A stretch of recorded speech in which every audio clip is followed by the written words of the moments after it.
Good afternoon, gamers. We are still here with you at EverCon 2026. So happy to be here in Wausau, Wisconsin.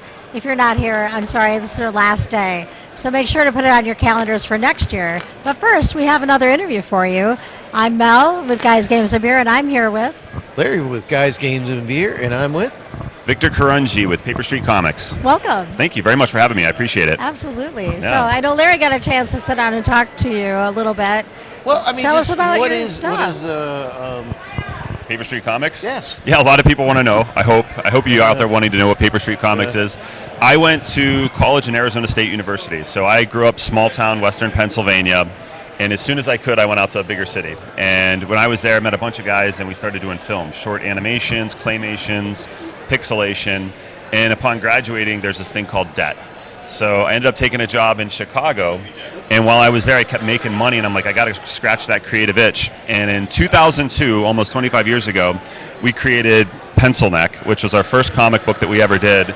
And Larry and I were talking about the fact that this was the worst comic book ever. I made every mistake possible on it. I got very much into the let's do this like Star Wars. I started with issue 3.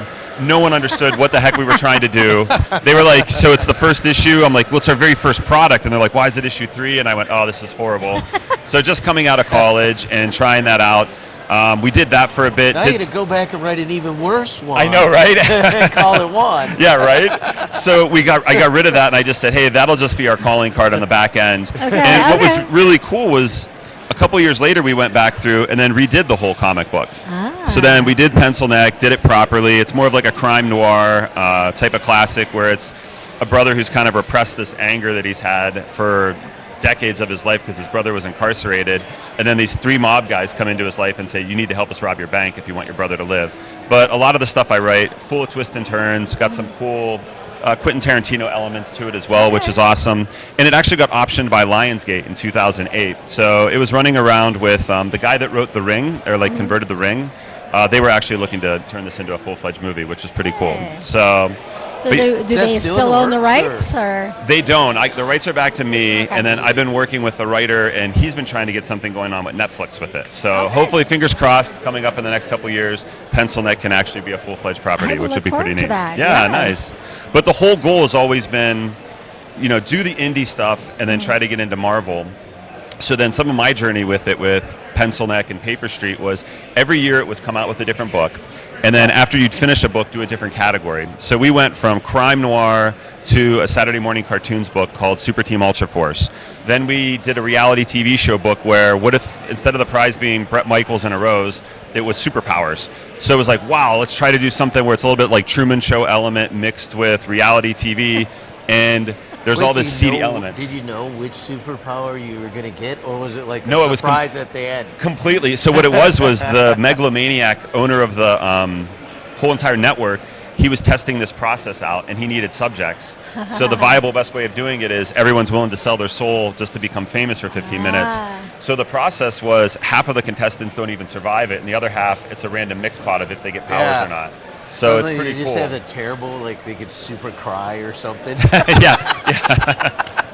There's some with some powers that are pretty funny on it too, that they don't get the best power possible. Yeah, that sounds awesome. Is being really lucky a power? Well, and it's cool. Like the supermodel who's always gotten by on her looks becomes like a living shadow. The guy who was super physical, this all-star basketball player, his skin becomes so sensitive and he withers away that he can't even stand the wind, but he becomes so sensitive that he can control electronics. So it's got these cool twists with every character that's kind of almost like this careful what you wish for attitude. And then we went from that into a literal book called Careful, which was very similar.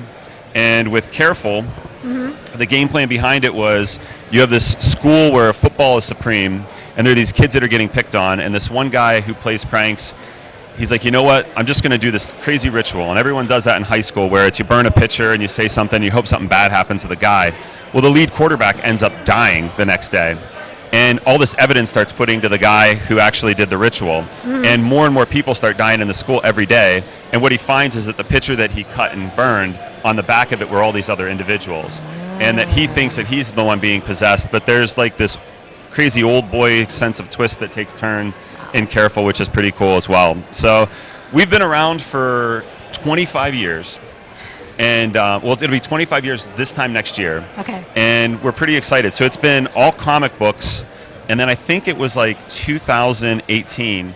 Yep. We started to do gaming. So during the day, I work in business and construction and operations, and I love the aspect of logics and everything, logical thinking and mathematics, and I love the creative side. So we said, what would we do if we put it together? So one of the games, I don't have it here today, it's actually sold through, but it's available Nice. on GameCrafter, Sure. and it's on our website, paperstreetcomics.com. It is called Jailbreak. So I played Forbidden Island, and I loved the aspect of you could create your own board, and every time you play it, it's a different board, it's a different mindset, different roles. So everybody gets a mugshot at the beginning of the game, and that's your skill set. So if you're a Okay. cat burglar, you can move diagonal. If you're a thug, you actually, when you fight, you get a plus bonus to your fight roll. Sure. And everyone starts in a different cell, and the prison is completely made up differently every single time. Different rooms in different locations. I love that. Change the space of how it looks, a diamond, a square, a rectangle, whatever you want. Sure. And you have to go through, get 3 artifacts, and one of them is a blueprint that tells you where your special room is going to be to escape. So as you're moving through, we all have our own agenda, and we're all trying to stop the other person, as well as the Achieving officers. their Yeah, agenda. correct. Okay. So it was a really cool way to set that up, and did a couple Kickstarters on that. Went really well, and that game has been out and released, which has been fun. And then one of the games that we did, when I stared to have my kids, I said I should do some more family-friendly fare. And I've got 3 amazing Here, I can kids hold as your well. microphone for a Jailbreak's second. not family friendly. Yeah, right. when you're doing something and it's called conjugal visit as a room, you're like, what's that? You're like, I don't know. But Solar Flare, this is going to be your guys' copy as well. Oh, With thank you. Solar Flare, and I don't have it opened here, but the game plan behind it is you're effectively building spaceships. So the world is going to end, and when it does, the sun's going to go boom, and you're making stuff out of all the junk around you. So Ah. within it, you're grabbing different cards that have different either symbols and colors on the back end of them. And as you build from a junkyard pile, think like a domino junkyard as well, you're assigning these big ships. And during it, there's different events that allow us to switch pieces or steal pieces from one another. Sure. And it's just a really fun way to get kids playing. And at the end, it's actually a cool way for people to do math as well. Like, what are the modifiers on, if I match colors, it's an extra +5 and stuff like I that. was Yeah, told yeah. there'd be no math. Yeah, there is. I know, right? but it's In the really future. it works though. It works. So we did Solar Flare, which was really great. And around that time, one of my big things has always been to write for Marvel, and they reached out, and it was really cool. And I got to do a Christmas special with Marvel Comics, which was Okay. called Christmas is Doomed. So my favorite character was Doctor Doom. And my name is Victor, and there's not a lot of Victors out there. And I always like the bad guys, and I loved Victor Von Doom, and I always thought, man, he's a guy with all this power, but he's got such a big ego. So what better way for an ego would be that he hates that the kids like Santa one day out of the year. So his goal is to capture Santa Claus. So we did a special with Marvel, Christmas is Doomed. Messed around with some stuff with them for a while too, which was really fun. And tried some screenplays as well. At that time, we were doing a lot of screenplay writing for Careful and Pencil Neck to convert them into film. Okay. And then that led to what was this last year was a foray into novel writing. So Wow. last year was Benevolence, and we took this book called The Legend of Red, which was Little Red Riding Hood on steroids, I called it. Ah. And really what it is there's this blade that's passed down from hunter to hunter, and usually it finds its way into some young woman's hands, and then she gets imbued with almost like a Highlander aspect, Sure. where she's learning from previous people that wielded the blade before her, and it's all these creatures of the night are coming for her. So she's got everything happening, and here's her thinking she's going into her senior year of high school, and literally her whole world is flipped upside down. Wow. And it's a really cool take, and the reason why we did this was at EverCon, this would have been back in like the early 2010s, I was doing the comic books, and Legend of Red was the biggest hit with the young guys and gals that were out there. Sure. They loved it, female, male, everyone just said, this is a really cool story. When's the next issue coming out? And my problem is, I can't draw for anything. Like, Right, I'm the worst sure. artist you'll ever find. I love writing and doing all kinds of stuff, but I Yeah. cannot draw. And it was so expensive to make comic books. And one of the things that we did was, I said, you know what, let me at least do the whole story as a novel. So it's been really cool. The people that have kind of stuck around with Paper Street Comics now have the whole story out there. And the intention is, as time is more spent with family and other priorities, I've been trying to do more of the novel writing with some of the properties. So it's been pretty Absolutely. cool. Yeah. So it's been a whirlwind 25 years. And Wow. How big is your team? Is it you and how me. many? This is Just it. You're Okay. looking at the squad right now, Okay. and a wonderful support staff of my wife, Yep. and then my 2 daughters and my son as well. Yeah. They're always backing me up and being Excellent. amazing, which is Yeah. super cool. Do you And find the problem of your team giving Yeah. you more ideas than you could ever possibly put down on paper? 100%. I have just reams of different projects I want to start, and my game plan always is, be there for your family first. So Absolutely. I love being there for any family event. That becomes first and foremost. I do have a day job, and that takes a lot of time out of the schedule. So it's almost like a little bit of a Bruce Wayne Batman thing. So late at night and early in the morning, you forego sleep, and Yeah. you just Yeah. work on these things. Who and needs that? Yeah, who needs it? It's for the week. So, but you try to put all your passion into what I've always wanted to do since I was in high school and elementary school. Like my first comic book I ever made, I think I was in like 3rd grade. Uh-huh. Or 1st grade, I think it was. It was called like The Magic Olive, which is crazy. But like in 1st grade, I think I wrote my first comic, and I've always wanted to do it. And If I've you always ever open a tavern, please call the it magic, the Magic Olive. Amen. I will do that in a heartbeat. That's actually a really good idea. But like the whole key behind it was, if I'm going to tell my kids, go out there, try to achieve your dream, and then you're not willing to continue to pursue it, what's the point? Yeah. So it's been awesome. And then next year being the 25th, Yeah. the game plan is we're almost done with the 2nd volume of Benevolence. Okay. So the goal is like a 3-volume series. Sure. And super excited about that. It's coming together really well. And it talks about, it's called the 7th Sword.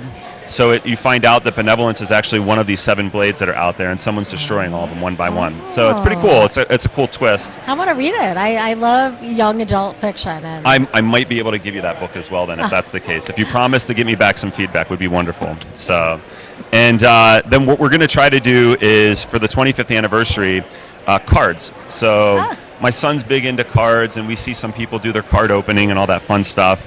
And I said, wow, we've got probably, I think, 13 different properties with Paper Street, tons of different artwork over the years, and I'm more of a do-it-yourself type of person on the indie side of things. I'm like, let's put together a boatload of cards, package them up, and then maybe that's our 25th anniversary. We'll come to EverCon next year. That We'll would go to be a very couple popular. other. Yeah, people can do openings. Limited, and yep. yeah, I mean that seems to be all the rage. And Yep. I grew up collecting cards. One of my big passions for Marvel came in 1990.